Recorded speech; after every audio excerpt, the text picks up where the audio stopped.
Welcome to the Saratoga Podcast. It is Friday. Happy Friday, everyone, and happy reunion. We're back from our summer hiatus with Dan and Adam. It's been a minute, you guys. I've missed you. Question: what are we doing on a beautiful day, Friday, inside podcasting? How did this come to be? Dan, I'll tell you what. There's been a lot going on, from a little controversy with the city seal that our own Robert Dalton got caught up in.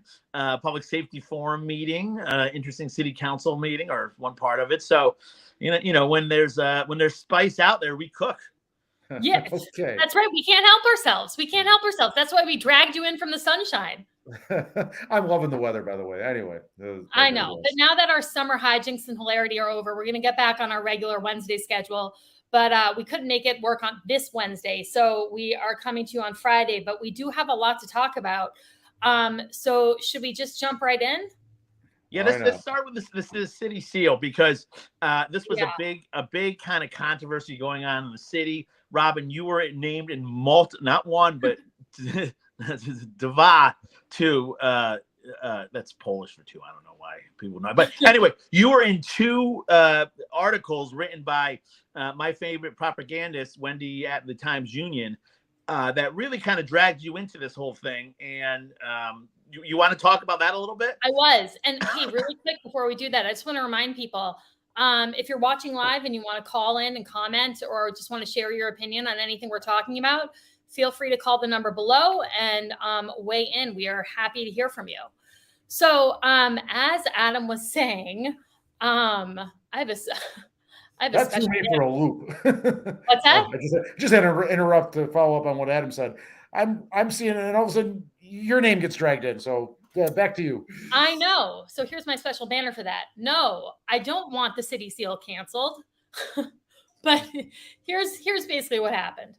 So back in April, the April 18th to be exact, there was a city council meeting. It was a long one. There was a lot of contentious issues being talked about. And at some point, the city seal was mentioned casually, offhand, by somebody. And the city council people, actually at the time, all kind of offhandedly mentioned that, yeah, the city seal was something that needed to be revisited, because it just didn't, for a lot of people who look at the city seal, especially the big mural painted in the back of the city council room, for me personally, it just has always struck me as like not quite right. Like it just hasn't sat quite right with me. And by the way, I'll put it up on the screen for us. Hold on one second. Where are you, city seal? There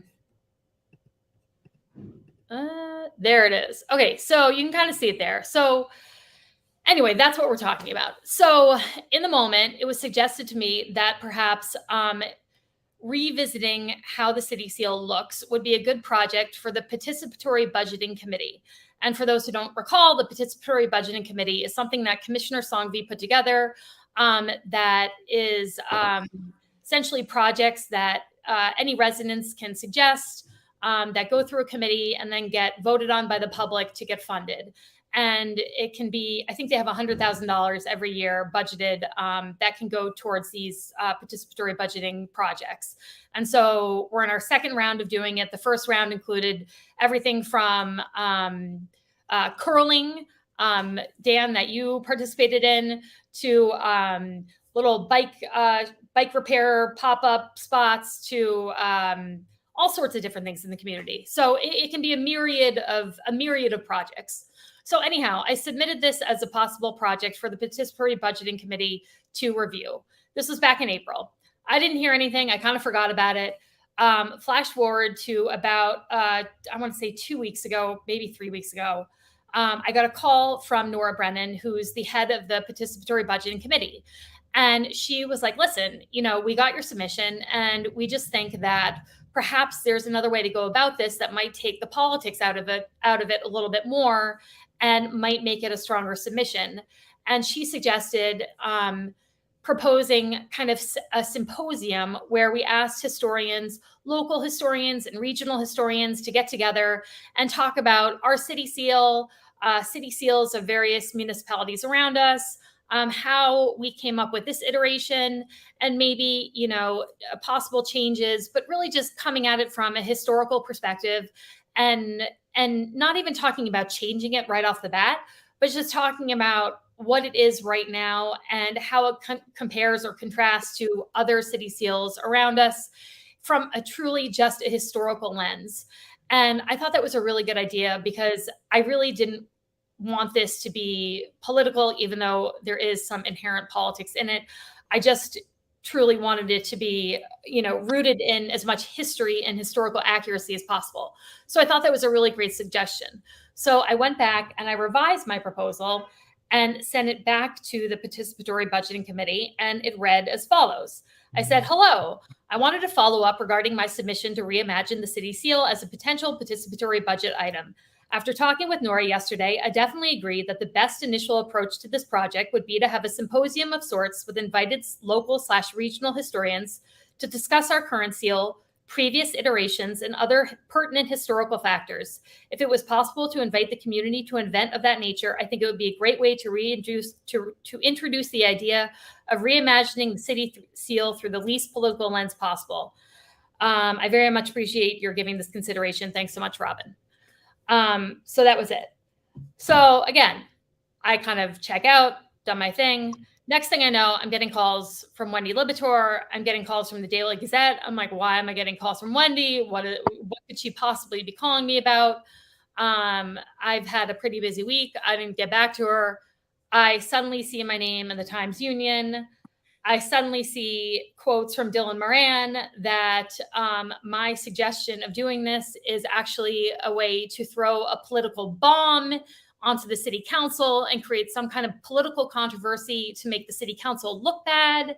And, he asserts that this is something that I never spoke of during my 2 years on the city council. So why would I ever be bringing it up now? As if I only had some kind of nefarious political motivation, which is completely absurd. Because first of all, he doesn't know what I thought about or spoke about on my 2 years of the city council. And in fact, this was a subject that came up and was discussed. It was just discussed in one of the committees that I formed, and we discussed it significantly and just decided it was something we couldn't take on. But I was completely gobsmacked because I couldn't believe that really my name was being publicized and this proposal was being publicized the way it was. But then ultimately, the Participatory Budgeting Committee decided not to move forward with this proposal. So it was literally put out to the media for no reason other than to create some political controversy. And I don't even really know to what end. I guess just to make me look like an asshole. I don't really know why.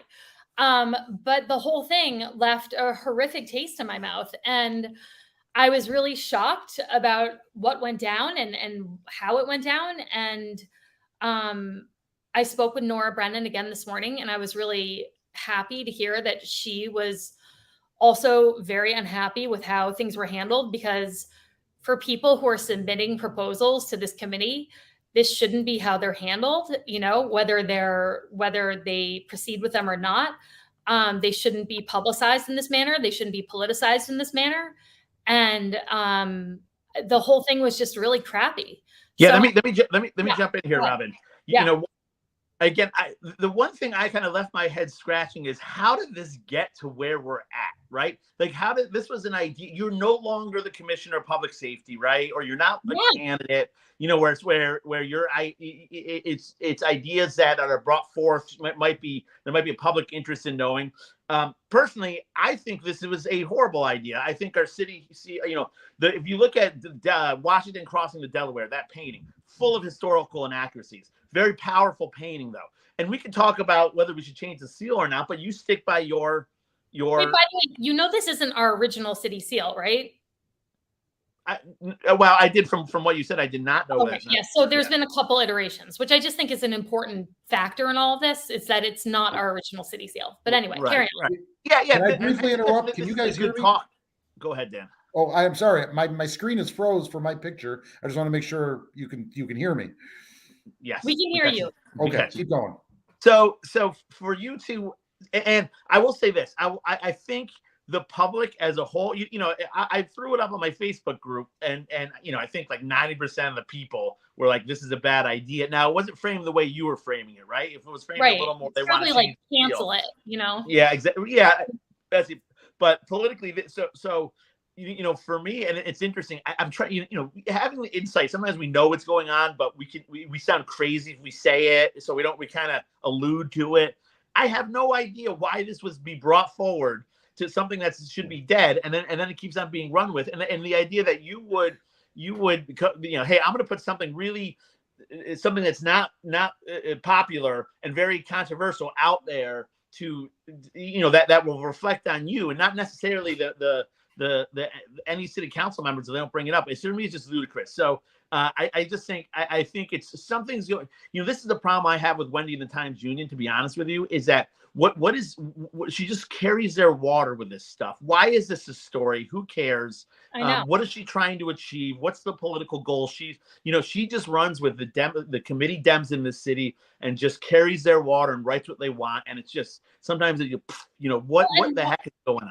Well, and why are they running to her with the story? Because it's a proposal that isn't moving forward. That's If not. nobody said anything, then That we're is a great question. not even talking about it. Yeah. You had a great question. So what I'm hearing is our city leaders in the middle of the day, when they have something that could be handled 99 different ways, they choose the 100th way, which is to pick up the phone and call the press and accuse you of a lot of things. And the accusations were nonsensical too. Okay, Robin's throwing a bomb, blah, blah, blah. For what end? Finish that accusation.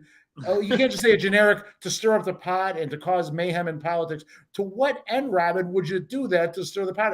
That bothers me that it's a lot of the same, right? We've seen versions of this over time where they simply would pick up the phone and talk to the person involved. They wouldn't have to call up the Times Union and blindside you and things like that. Or they just don't say anything and everything just goes away. Well, and I also have to say, Stop being logical. They all agreed with this sentiment at the city council table. And then also in the Times Union article, their poet laureate, Jim Bruhawk, agreed and very eloquently described in detail why, as a Native American, it was offensive and was a very stereotypical depiction of Native Americans, and why he thought it should be revisited. And that's their poet laureate. This is someone who Dylan describes as like his, lifelong best friend. But all of that gets pushed aside just because they want to make some weird political point that has to do with me, that, again, to like what end? None of it made any sense. And the whole thing really was just a waste of space, a waste of energy. And it just pissed me off. A waste of space and a waste of energy. We're seeing a lot of that these days, aren't we? Yeah. I just find this humorous routine reading those articles, and then all of a sudden, Robin Dalton. What the heck does Robin Dalton? It's the thing, but why are you referred to multiple times in this? But anyway, all right. Anyway, let's move on. Moving on. There was a city council meeting. Anything? You, Robin, you're a resident city council expert. Anything interesting? Okay, so two things. There was a public safety forum that I wanted to talk about first, and then go into the city council meeting. All right. So there was a public safety forum that was held, just going to say it was the day before school started, the night before school started. So maybe not the best date, but I have to encourage, the spirit in which it was being held, which was the public was being invited to give feedback on the police department and how the police department was doing, positive, negative, whatever. Wait, Robin, that was a requirement in the 50 points. So the spirit was more about fulfilling a requirement in the 50-point plan. All right, my bad. I forgot that point in the 50 points. So my mistake. Okay, so forget about the spirit. They were just trying to check a box. Maybe that's why. Yes, I think so. Before school started, and because it was a really shitty night to choose, because most parents I know were like up to their eyeballs getting their kids ready for school the next day. But anyway, it was fairly lightly attended. But my criticism of it, and basically why I think it went the way it did, because it went really off kilter, was that there was no plan. There were multiple members of the command staff from the police department and officers from the police department there.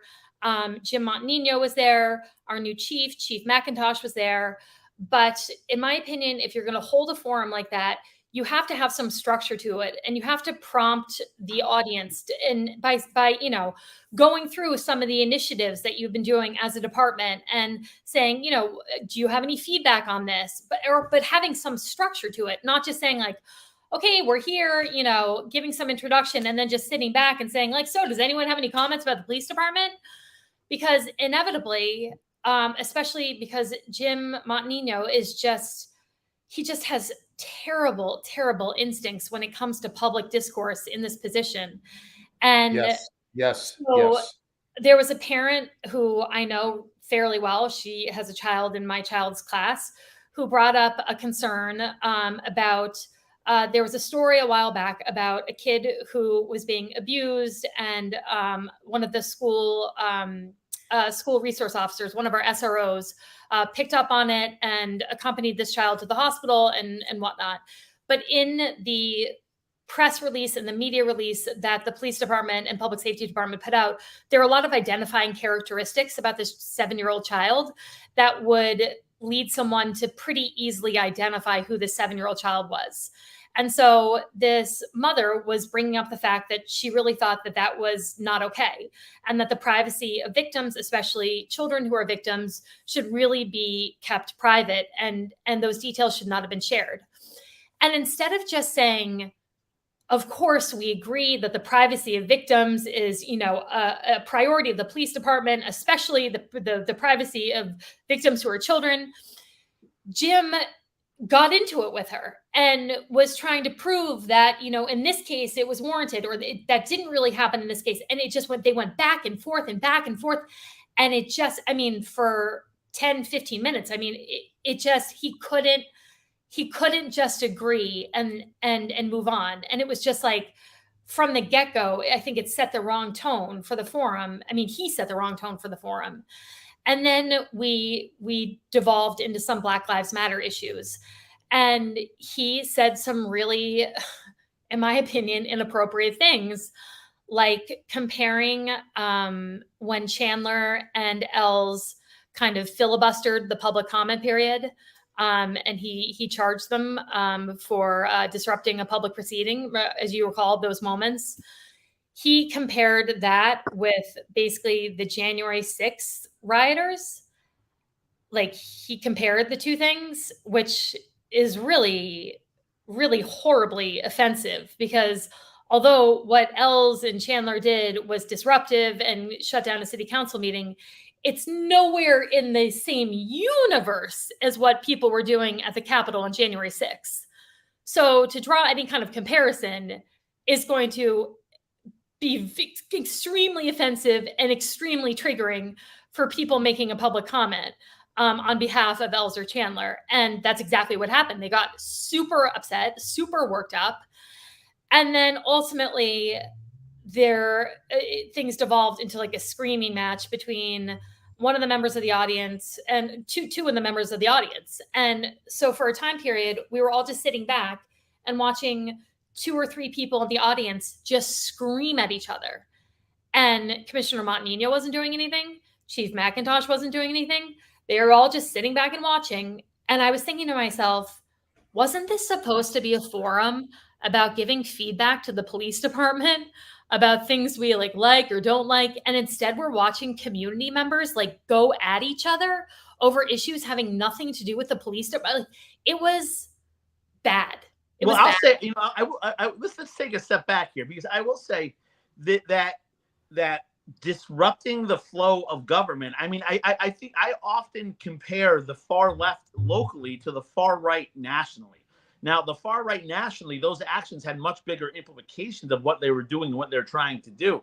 But we've seen the far left breach llines that they should not breach. We've seen them physically grab things they should not be grabbing. They've seen them try to shut down our form of government. Now, do the comparisons exactly know what they were trying?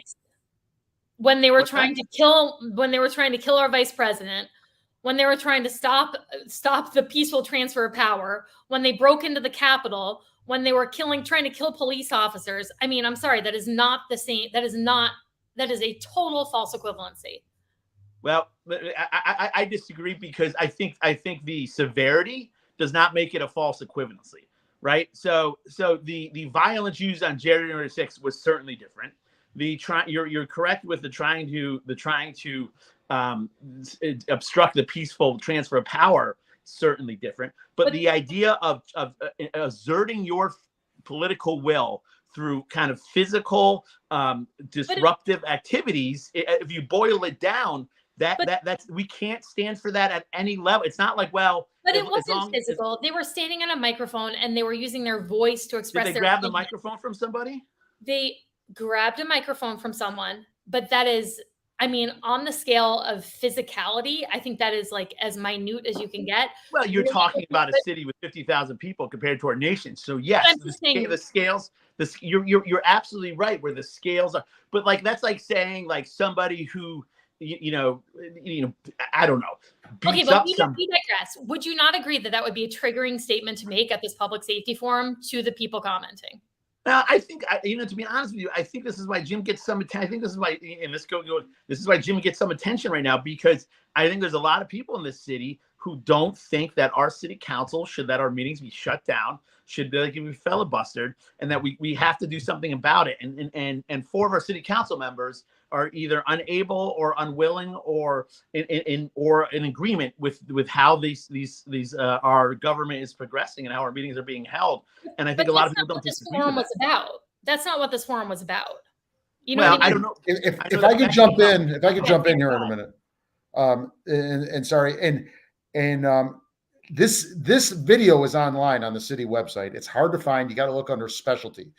So I did watch half of this, and hopefully I at least indirectly address the problem with this, Adam, is if you see the whole thing, and Jim is maddening because he's the most black and white person at times that I know. And if I could shift into something else he said, and if you see it all, Adam, you might come back and say, okay, I see it now. I see Robin's point. I'm not necessarily taking the time here, but the Cahoots program. Jim was asked a question of how many of the 50 points were implemented. And he said 37. And let me touch on, the other 13. And then he said, for instance, a Cahoots program is not appropriate for Saratoga Springs. Now and that's pretty much verbatim what he said. He said, or Eugene, Oregon had it, and they started it. They're 7 times our size. Program? I'll explain that. It's an acronym. Oh, and I wrote it down. And acronym for wow. Okay, it is. Well, I'll say it. It reduces it's a pre-arrest diversion pilot that reduces unnecessary and potentially dangerous police encounters with unhoused and seriously mental individuals. In other words, civilians along with the police department. But let me read you item number 36 that Jim said he wouldn't, because Jim said, I won't do a Cahoots program. But 36 didn't say that. It said, evaluate and develop a community-based pre-arrest diversion pilot program, such as the Cahoots program, that reduces, with an emphasis on such as, that reduces unnecessary and potentially dangerous police encounters with unhoused and seriously mental ill individuals. And Jim unqualifiedly said, a Cahoots program is inappropriate for a city this size. I won't do it. And he completely missed the spirit of this thing. Some sort of community-based diversion pilot program seems to be in order, Jim. It wasn't mandated that it had to be a Cahoots program. That was given as an example. And I'll give credit where credit is due. Kristen Dart stood up and said that really much more succinctly than I did. And by the way, that's what is maddening about Jim. And I think that's your point, Robin, with the comparison, that he shouldn't have done that. We have something like that with our homeless court, which is meant to keep our homeless out of, constantly cycling through the jail system, basically, and meant to divert them into programs and the services that they need. I mean, we have something like that has been super successful. And basically, essentially what it boils down to is having, and Dan, tell me if I'm wrong, but it's having social workers kind of teamed up with the police so that when they respond to people in our unhoused population, they could have social workers there that could connect them with services versus having a police officer whose really only recourse is to basically arrest them. Yes, or that it's not even a police issue to begin with. Adam, Cahoots, Crisis Assistance Helping Out on the Streets, the acronym for that. This is a funny word. Yeah, I know. It's sounds like a board game. They kept saying they're paying them $15 an hour. What kind of quality training? Well, Jim, no one's saying it had to be that. There was an example. And then he fired up the crowd, and it delved into some. The video on the city website is less than an hour long. So, folks, if you want to look again, it's under the specialty category. Things on the city website are not easy to find. You're gonna have to hunt and peck a little bit. And then he said, the example I give everyone is when Paul Pelosi was attacked. If a social worker had shown up when Paul Pelosi was being attacked, he would most certainly be dead today. And I was like, I guess, I don't know. I mean, it was just like, why would you bring up what is unfortunately a controversial national example of someone being attacked and say, if a social worker showed up when that was happening, that man would be dead. I was just like, what? You know what I mean? Like, and it's nonsensical. The police would never send a social worker to an assault in progress. That has nothing to do with an unhoused person. It was totally like, it just, everything he said was so, again, like, I hate this word, but kind of triggering. It just made everything, he was like a professional escalator that night. He kept escalating he was the opposite of cahoots. Yes, he was the opposite of cahoots. Everyone's concern that they were bringing up, instead of addressing it in a way that was satisfactory, he was just escalating their concern. Yeah. So anyway, it wasn't great. It wasn't great, and I felt. But he gets to check the box. That meeting was held, right? I assume nothing came out of it, and nothing came out of it. They said they're going to do it quarterly. I hope they do, but to Robin's point, I hope they do a much better job of structuring it and not just do it to check the box. The police officers there, I don't want to say, I think at Jim's level, it felt like checking the box. The police officers there seemed engaged and really had good feedback. We're focusing on Jim. There was, as you mentioned, Robin, there was a panel there, and what I saw from the police officers was a lot of engagement, and they did communicate well. The commissioner shouldn't be there. If it had just been the police officers, I think it would have gone a million times better, because every answer they gave was substantial, was detailed, and actually had to do with law enforcement and how this specific police department is operating. Officer Strime talked about how he's been on bike patrol downtown and how that's been really impactful for him, because he's been able to engage with our unhoused population and really form relationships with our unhoused population and really help them get into programs and really get to know them in a way such that when issues come up, he can handle them in a much more effective manner. And just hearing from him talk about that was so much more effective than hearing, Commissioner Montaño's babbling about cahoots, for going on and on and on about the freaking cahoots thing. I expect the commissioner to be there, but maybe he can just be quiet. Maybe he can be quiet. Well, that I think that leads us into another interesting article that came out about the Democratic committee, the 4 Democratic commissioners besides Jim Montaño, and the endorsements and the money and some interesting things going on where, if I have this right, that the 4 Democratic sitting members besides Jim are all endorsing Kristen Dart, an independent, as for her run for Commissioner of Public Safety. The Democratic committee, though, by a vote, voted to still give Jim $1,000 towards his campaign. So it just seems a lot of disconnect in our local Democratic Party. You guys, I got to ask you about this. So the way I read it was they had this press conference where they all came out and said that they're supporting Kristen Dart, even though she's not the endorsed Democratic candidate. While I'm reading this, did my eyes deceive me, or did I read that Jim Montaño and his deputy were at the press conference? Yes. Yeah. Why were they there? Well, I mean, they weren't leading it; they were watching it. I give them credit for showing up. You're going to slam me. I'm going to show up, and you're going to do it to my face. That's kind of trolly. I don't know. It's so bizarre. Here's the thing: at the end of the day, it's my experience that no one walks into the ballot box and looks at the person who's on the Democratic, Republican line and says to themselves, "Okay, now is this the endorsed Democratic candidate or the unendorsed Democratic candidate?" I don't think people make that distinction. I think that's Jim is still endorsed, right? So Jim is still the Democratic. He's on the line. He's just not endorsed by the 4 sitting Democratic commissioners and mayor. Right. I guess that's what I'm trying to say. I'm not sure these 4 on the city council are speaking to anyone outside their own echo chamber. Personally, I don't think it moves the needle. What do you guys think? Someone, I was conversing via email with someone on this issue, someone very smart, pays attention, someone I think very objective. No, Dan, we talked on the phone. I think you're very smart and pretty darn objective too. Oh my God. And he used the word nakedly political, and at least with 2 of them that were there, I think there's ambition and skullduggery and a lot of things going on rather than doing the right thing. That's my take on it. Now, Jim shouldn't be voted back in, but the answer is Tim Cole.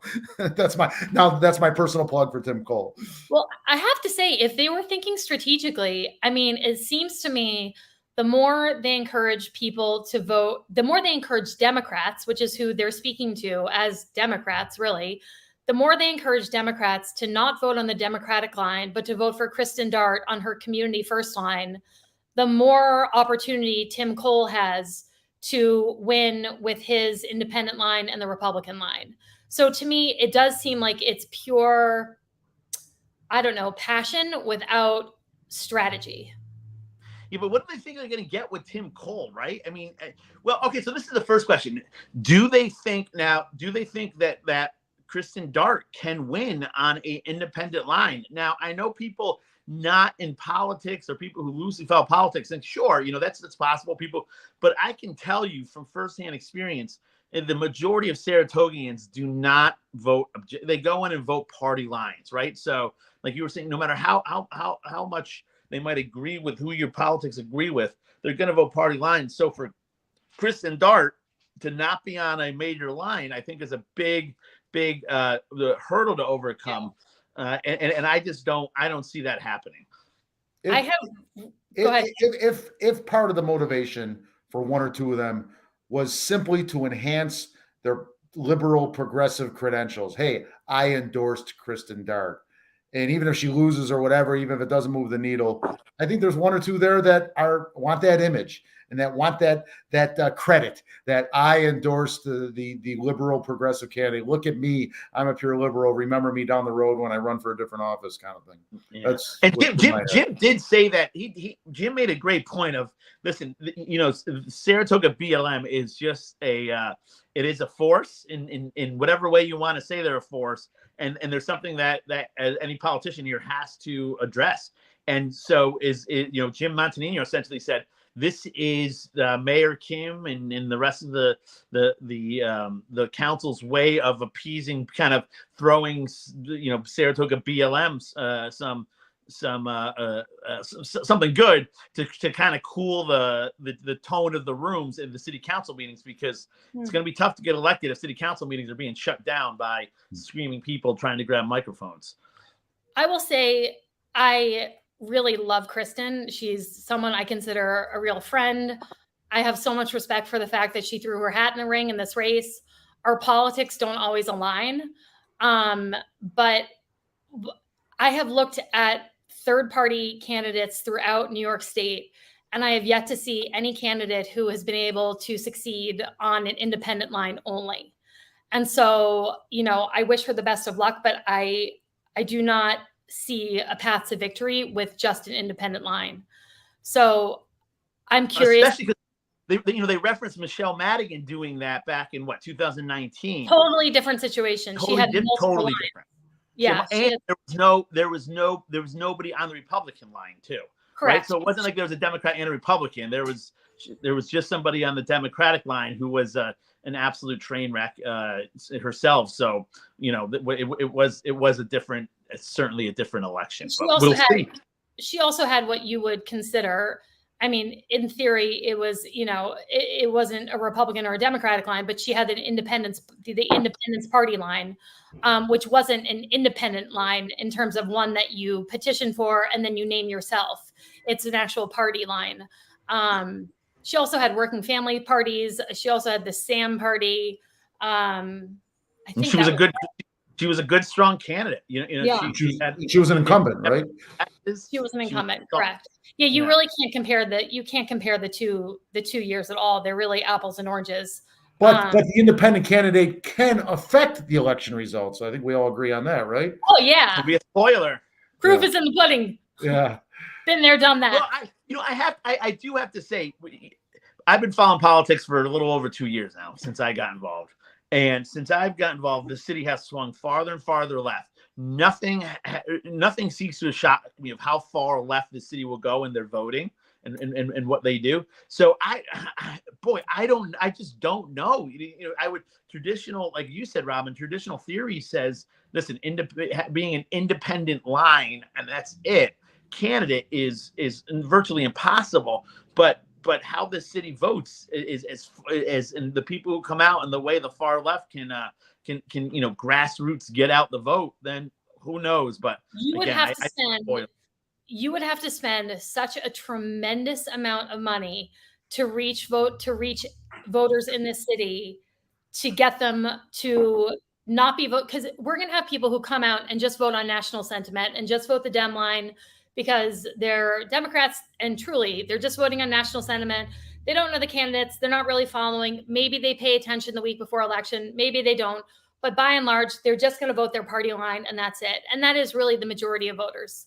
Like really, truly. If you look at, because I've been psychotically following politics here since I moved here in 2007. I've analyzed the numbers this way and that. And that is the majority of voters and how they vote. And so, for example, the only way I got elected in 2019 as a Republican was because I had 5 ballot lines in 2019. 5. 1, 2, 3, 4, 5. If I had just been running as a Republican in 2019, I would have lost. But because I had those 5 ballot lines, I won. So again, I just don't see, given the way voting patterns have been in our city and in our state and even nationwide, I do not see a path to victory with just an independent ballot line, especially when you have an endorsed Democratic candidate. Yeah.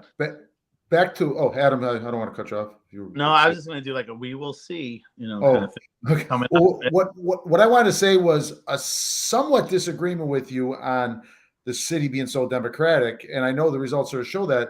But when you consider the Republicans have not helped themselves in this city, the Republican Party, for instance, this time the Dems are going to win all, but really maybe one seat. I see Tim Cole in a good spot, but the fact is 3 of those seats are uncontested. Yep. And really 4 of them are, because the second supervisor seat is going to go to a Democrat, and theoretically 2 of them can go. Although I think Matt Beach is a strong candidate, so I think he'll get reelected. But I guess last time around they had some really strong candidates and they had some weak candidates. Heidi didn't lose by much at all. And like you said, Robin, you may have been the spoiler there. So I agree with you that definitely this is becoming more and more of a Democratic city. But I think part of the election results are at least have to acknowledge the Republican Party, as much as Mike Brandy seems to have been trying, and I give him credit because he was looking for candidates, just didn't work out. Part of that is, I don't know if their fault is too harsh a way to say it, but it's the circumstances that the weaknesses of this party in the past 2 election cycles, either with empty, with no candidate or maybe not as strong candidates. Well, yeah, I was going to say it's also the Trump effect too. I was just absolutely. In 2019, the only way I agreed to run was if there was no mention of Trump. I mean, I was a true rhino in every sense of the word, and that was appealing in Saratoga. And that was before Trump was really Trump. That was before January 6th, and Trump but Trump really... was still pretty Trumpy in 2019. He was 3 years in. It was still. Okay. It was all right. Yeah, 3 years in, he still was pretty Trumpy, right? Yeah, he was still pretty Trumpy. And I ran with 2 Democrats, Meg Kelly and Michelle Madigan, and I all ran together. So I ran with 2 Democrats with this one Saratoga concept. But so finding a Republican who's willing to run basically with Democrats or run as a very, very moderate Republican when you have when Trump has such a hold on the national party is difficult to find in general. And then also finding a Republican who's willing to run in Saratoga Springs when you have this history of just loss after loss after loss. I mean, they were very, very confident about their slate of candidates last time around, and they all got creamed except for Skip Sirocco, and Matt Veach. But Skip Sirocco and Matt Veach were multi-term incumbents. And so why would you put in local elections here? I will give Mike Brandy, the head of the Republican Party, credit, because Tim Cole is a Democrat, right? So he's kind of putting the Republicans. I think I've gotten that message. They're putting city first. With putting a Democrat up there, somebody who they think shares more of their values, but not necessarily is as a Trumpian MAGA Republican. He was a recently registered Democrat. Story. Yeah, but can you imagine the Democrats putting somebody like me on their line with an R behind my name? Totally agree with you. Yeah. No, I do totally agree with you. And I think that if I were Mike Brandy, I would have taken this election cycle to kind of rebrand what the Republican Party was citywide. And I think with the establishment of the One Saratoga, also independent line, which is kind of a hybrid line, which for people who don't know, there are Chris Mathieson, Tim Cole, Michelle Madigan, and Matt Veach are all running on the One Saratoga line. So it's kind of a hybrid line, a fusion line. And that could really sway things specifically for Republicans because it could give them that extra kind of boost they need to win an election. And when he was looking for candidates, he didn't know he was necessarily going to have that line. So we'll see if the One Saratoga line, helps in terms of getting Republicans across the finish line. It'll be interesting to see. Let me acknowledge John Saffold, who I think is a stand-up citizen and a solid candidate. I just don't want to gloss over him. I think John Stafford is a really, really nice guy. I just think that I wish he was a better political candidate. If he was, he would have been elected already in one of the number of campaigns he's already won. He's not a great candidate. I'm not saying he is, but he's not a bad one either. I think he's a stand-up guy. He served his country. There's a lot to be said.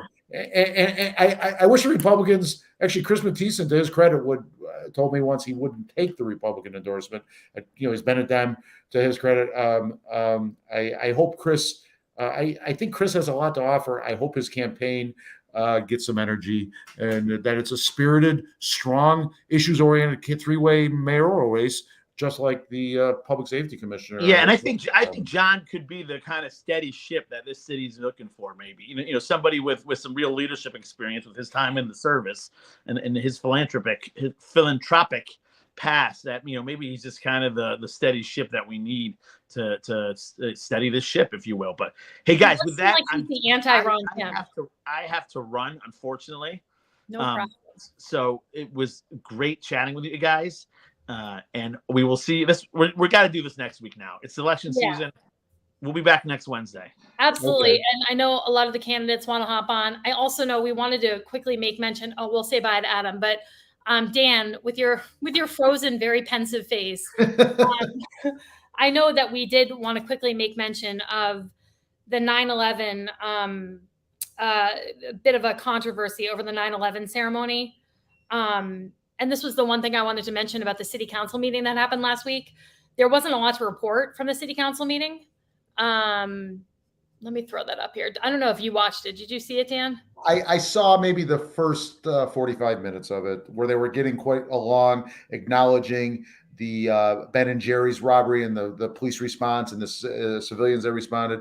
That was very nice because I saw commissioners working together and honoring the people. It's a rarity sometimes. In other words, they were working with Jim Montanino. I criticize Jim Montanino, but he's our commissioner, and I expect the other commissioners to work with him. I wish some of the commissioners would have attended the public safety forum. I believe, Robin, you can confirm because you were there. I couldn't see it online, but I believe two the deputy commissioners were there. Is that correct? Yeah. I was told maybe Angela Rella, deputy mayor.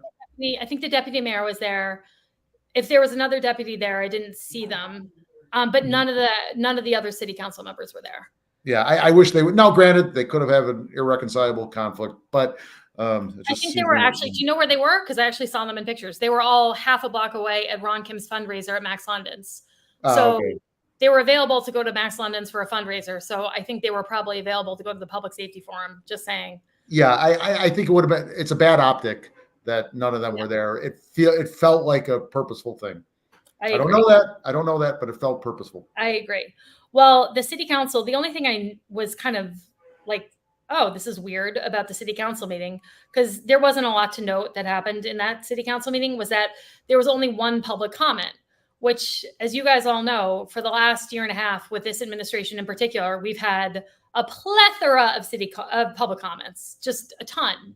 And so I thought it was kind of odd that there was only one public comment, and the public comment period was kind of abruptly cut off.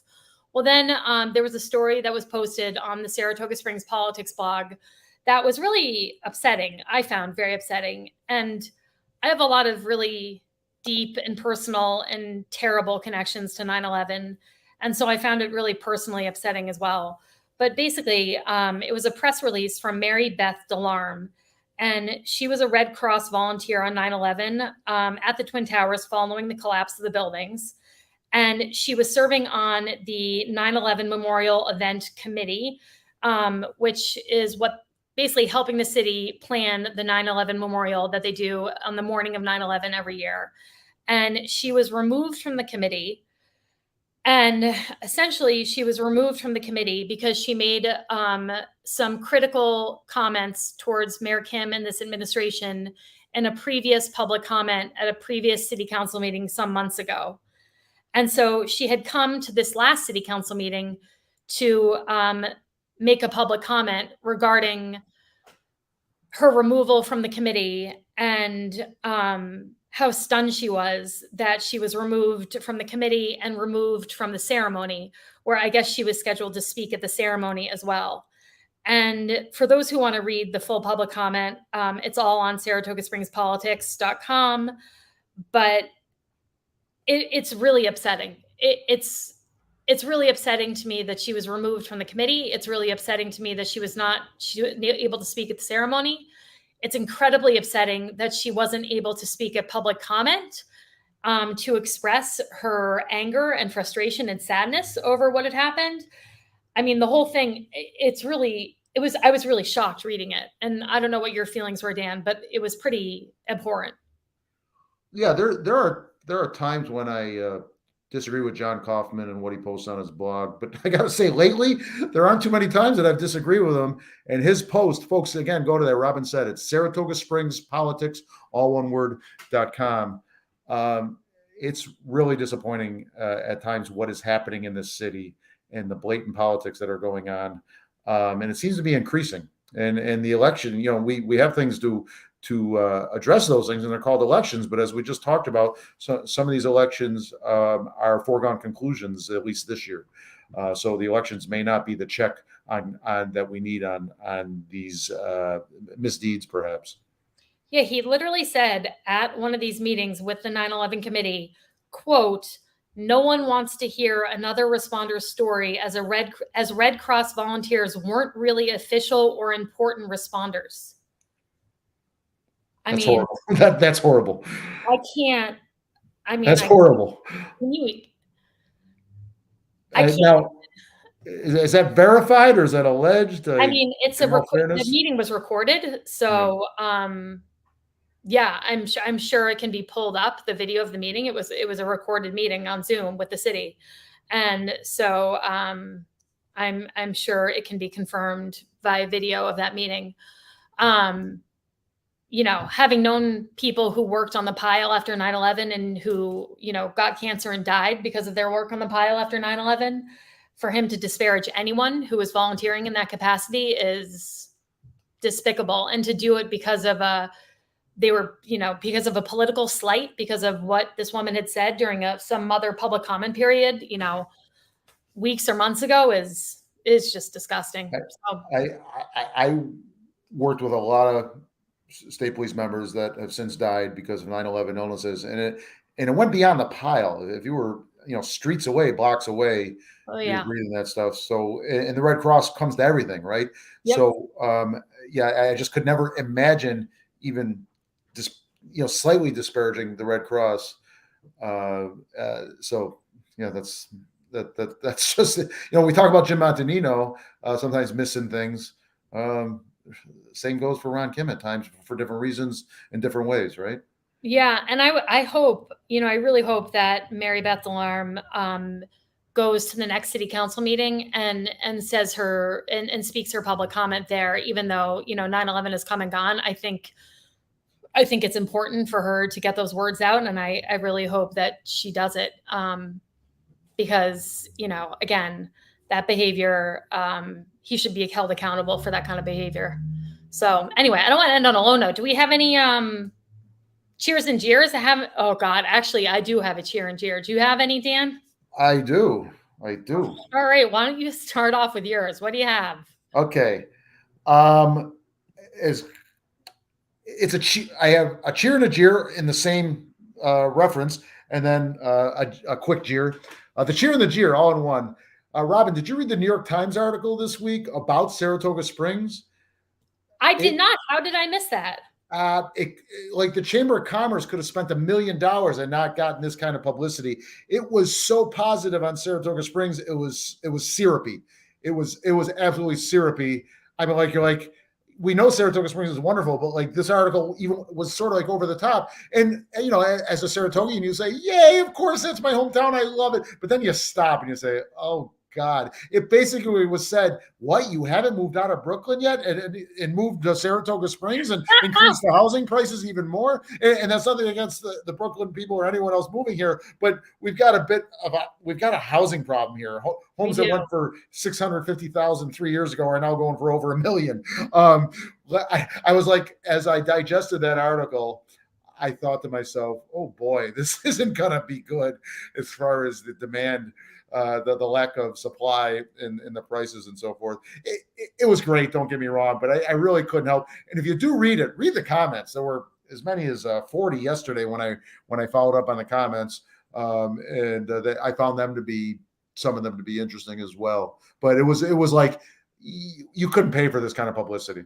Oh, I've got to look it up. I'm pumped to read it. I'm going to look it up after this. So that's like cheer and jeer on one, and then the quickest jeer to our Buffalo Bills, Robin, on Monday night. I'm not going to go into it. I'm just going to say, let's bring on the Raiders and put that in our review mirror. Put the Jets game, the Jets debacle, in our review mirror. Dan, you took my cheer and jeer. I was looking forward to that Monday Night Football. It happened to be my birthday on Monday night.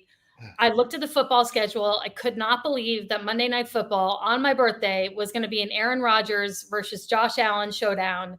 It was like the event of the century in my household. The buildup I cannot even describe. Suffice to say, I wish I had roofied myself afterwards because I'd like to forget that night even existed. It was such a freaking bummer. And I mean, all around, whatever. Well, we won't get into it, but I mean, from how the Bills played, but also as much as I hate the Jets franchise and kind of want them to be dissolved because I don't think they're worthy of a franchise, I also did not want to see Aaron Rodgers get hurt on the fourth play of the game and be out for the season. That wasn't what I wanted either. I was excited to see an NFL season with Aaron Rodgers playing for the Jets because I just thought it would make for some great competition. So it just sucked all around. And so that's my jeer. I had nothing to cheer for. Nothing. I agree with you on Aaron Rodgers' injury, and you're saying the artificial turf may have had everything to do with it. How long have we been saying artificial turf is, one of the main causes of all these bad injuries? Like, put some real grass in. Are they ever going to do it?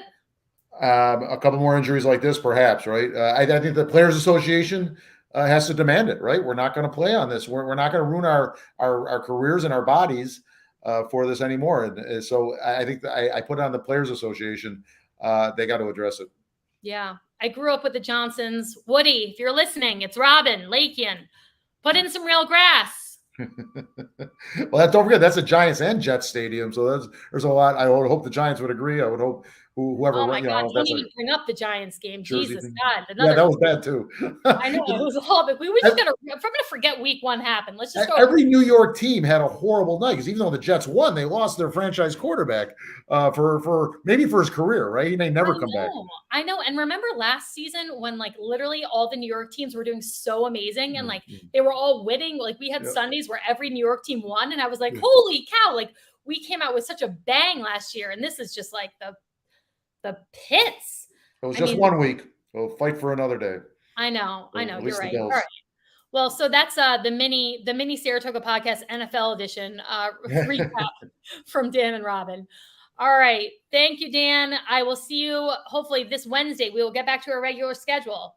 Okay, and hopefully I won't be frozen on the screen again. Hopefully you won't be frozen. As much as I like your pensive face, hopefully you won't be frozen. Okay, All right. take care. Bye. Bye-bye.